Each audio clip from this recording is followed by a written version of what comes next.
साथ संगत जी प्यार से कहना।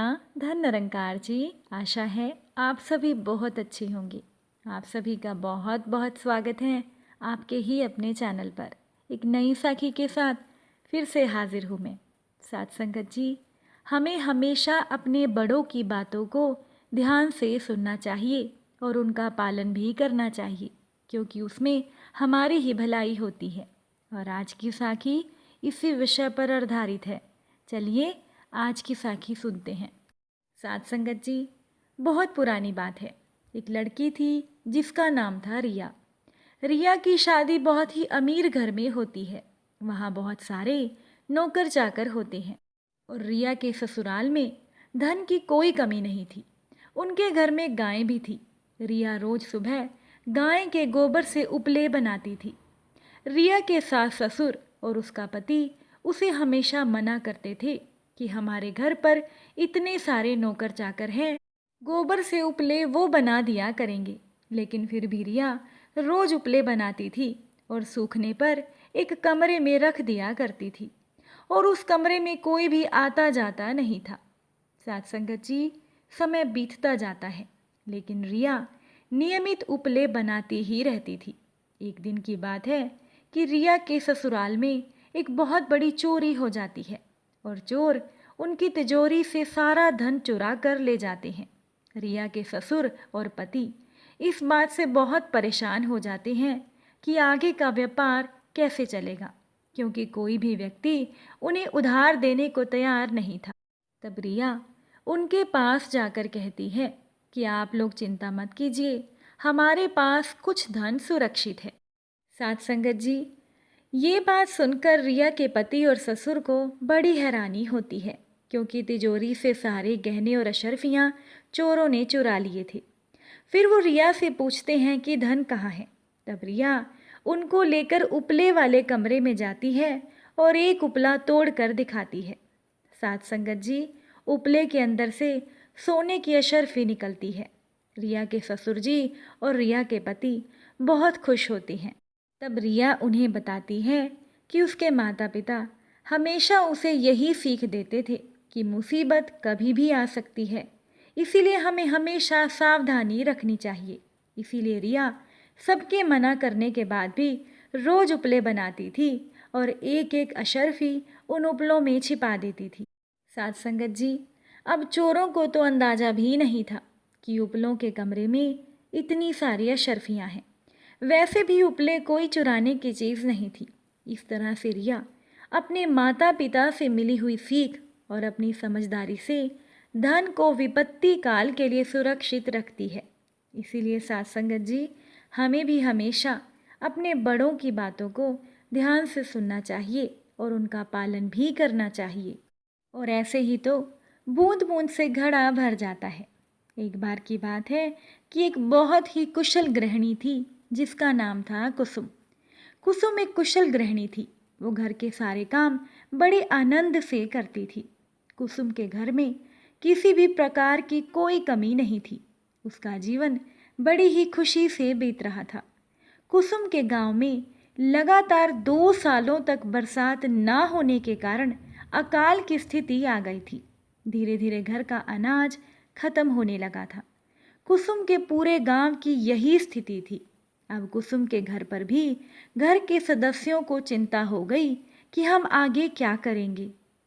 अब अपने घर के लोगों को चिंता में देखकर कुसुम अपने परिवार वालों से कहती है कि आप लोग परेशान मत होइए, क्योंकि घर में मैंने इतना अनाज सुरक्षित रखा है कि हमारे 5-6 महीने आराम से गुजर जाएंगे। अब परिवार के लोगों को कुसुम की ये बात समझ में नहीं आती। तब कुसुम अपने परिवार के लोगों से कहती है कि मैं सालों से जब भोजन बनाने के लिए अनाज नाप कर निकालती हूँ, तो उसमें से रोज एक मुट्ठी अनाज एक अलग बर्तन में रख देती हूँ, जो कि आज बहुत ज़्यादा मात्रा में इकट्ठा हो गया है और अब हम उसी अनाज का उपयोग करेंगे। घर के सभी लोग कुसुम की बात को सुनकर खुश हो जाते हैं। इस तरह से कुसुम रोज एक एक मुट्ठी अनाज इकट्ठा किया करती थी, जो कि आज अकाल के समय काम आया। इसीलिए कहा गया है कि बूंद बूंद से घट पड़े। साथ संगत जी, अब कुसुम अपने ससुराल के लोगों को बताती है कि हमारे मायके में भी ऐसे ही रोज एक मुट्ठी चावल निकाला जाता है और ये हम भोजन बनाने के लिए निकाले गए अनाज में से ही एक मुट्ठी अलग निकालकर एक छोटी मटकी, जिसे अनघट कहते हैं, उस अनघट में रख देते हैं और महीने के पूरा होने पर सारा अनाज इकट्ठा कर लेते हैं और आवश्यकता के अनुसार पुण्य काम में उपयोग करते हैं। कुसुम ने अपने परिवार के लोगों से कहा कि मैं भी जब से ससुराल में आई हूँ, मैं भी रोज अनाज नाप कर निकालने के बाद उसमें से एक मुट्ठी अनाज अलग निकाल देती थी। इस तरह से कुसुम की समझदारी ने पूरे परिवार को मुसीबत से बचा लिया। साथ संगत जी, इंसान चाहे तो वो अपनी सूझबूझ से अपने घर को स्वर्ग बना सकता है। एक बार की बात है कि बहुत पहले एक किसान के परिवार में किसान के 2 बेटे थे। अब बड़े बेटे की बहू भी थी जो ज़्यादा कामकाज नहीं करती थी और घर पर आराम किया करती थी। कुछ ही सालों के बाद किसान के छोटे बेटे की शादी हुई और छोटी बहू घर में आ गई। छोटी बहू सबके साथ खेत में जाकर काम करने लगी। 1 साल के बाद सभी ने सोचा कि अब बारी बारी से एक एक साल दोनों बहुएं खेत में काम करने के लिए जाएंगी। अब छोटी बहू घर में रहेगी और बड़ी बहू भी खेत में काम करने के लिए जाएगी। अब बड़ी बहू को यह बात अच्छी तो नहीं लगी, पर परिवार के सभी सदस्यों की बात उसे माननी पड़ी। अब बड़ी बहू इतने सालों से घर में आराम से रहती थी। सबके जाने के बाद भी वो ज़्यादा काम नहीं करती थी। काम चलाऊ काम करके आराम किया करती थी। जो भी बाहर खाने पीने की चीज़ें आती थी वो लेकर आराम से खाया करती थी और आराम किया करती थी और शाम को जैसे तैसे खाना बनाकर रख दिया करती थी और परिवार के लोगों से कहती थी कि मेरी तबीयत ठीक नहीं है, अब उसे खेत में जाकर मेहनत करनी पड़ेगी। ये बात बड़ी बहू को पसंद नहीं आ रही थी। अब दूसरी तरफ छोटी बहू घर में रहने लगी तो उसने घर में सभी तरफ से घूम कर देखा। छोटी बहू ने देखा कि एक कमरे में धान का भूसा भरा हुआ था। उसने देखा कि भूसे में बहुत सारे चावल के टुकड़े थे, तो वो भूसे को छानकर चावल अलग निकाल कर ले आई। जब बाहर दही बेचने वाला आया तो धान के बदले छोटी बहू ने दही खरीद ली। दही बेचने वाले ने कहा कि आपके घर की बड़ी बहू तो दूध और घी भी लेती थी और खुद खा पी लिया करती थी। अब दिन भर सब्जी वाले, फल वाले और मिठाई वाले आते रहे और सब छोटी बहू को यही कहते कि बड़ी बहू तो रोज हमसे सामान लिया करती थी। अब छोटी बहू को पता चल गया कि उसकी जेठानी तो सामान खरीदा करती थी और सबके घर पर आने से पहले ही खा पीकर ख़त्म कर दिया करती थी और घर के सभी सदस्यों के लिए जैसा तैसा खाना बनाकर तबीयत ठीक ना होने का बहाना बनाकर सो जाया करती थी। अब छोटी बहू ने घर की ज़रूरत का सारा सामान ले लिया और शाम को चावल के छोटे छोटे टुकड़ों को दही में डालकर कैथला व्यंजन तैयार किया। जब घर के सभी सदस्य आए तो प्रेम से परोस कर सबको खाना खिलाया। साथ संगत जी, घर के सभी सदस्य खुश हो गए। अब ससुर तो कहने लगे कि कितने सालों के बाद मैं कैथला खा रहा हूँ, ये तुम्हारी सास बनाती थी। अब छोटी बहू ने अपनी जेठानी के बारे में किसी से कुछ नहीं कहा। दूसरे दिन नाश्ते में उन्हीं चावलों के बारीक टुकड़ों को पीसकर छोटी बहू ने रोटी बनाई और घर को धीरे धीरे लीप पोत कर चमका दिया। सबके घर से जाने के बाद दिन भर छोटी बहू बहुत काम किया करती थी।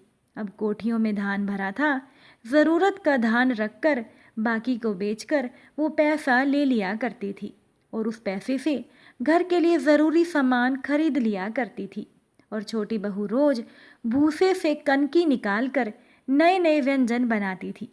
सभी बड़े चाव से खाते और प्रशंसा किया करते थे।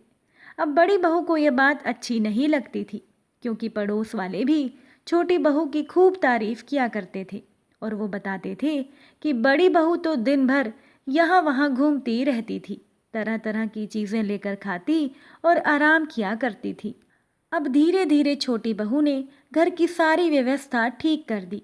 अपने ससुर जी के लिए धान के पैसे से एक दुकान भी खुलवा दी, क्योंकि उनकी उम्र भी खेतों में मेहनत करने की नहीं थी। और छोटी बहू ने धीरे धीरे धन जोड़कर एक दुधारू गाय भी खरीद ली। 1 साल बीत गया। अब बड़ी बहू के घर में रहने की बारी आई। बड़ी बहू बहुत खुश थी, लेकिन सबने बड़ी बहू को खेत में ही काम करने को कहा और छोटी बहू को घर संभालने को। अब परिवार के सभी सदस्यों की बात को सुनकर बड़ी बहू को गलती का एहसास हो गया और वो सभी से माफ़ी मांगने लगी। सबने उसे माफ़ कर दिया और दोनों बहुएं मिलकर घर और खेत का काम करने लगी। छोटी बहू ने अपनी मेहनत और सूझबूझ से घर को स्वर्ग बना दिया था। साथ संगत जी, अगर कोई व्यक्ति चाहे तो वो अपनी मेहनत और सूझबूझ से अपने घर को स्वर्ग बना सकता है। उम्मीद है कि साखी आपको अच्छी लगी होगी। अगर अच्छी लगी हो तो अपने विचार कमेंट द्वारा ज़रूर बताइएगा। फिर मुलाकात होगी आपसे नई साखी और नए विचारों के साथ। साथ संगत जी, प्यार से कहना धन निरंकार जी।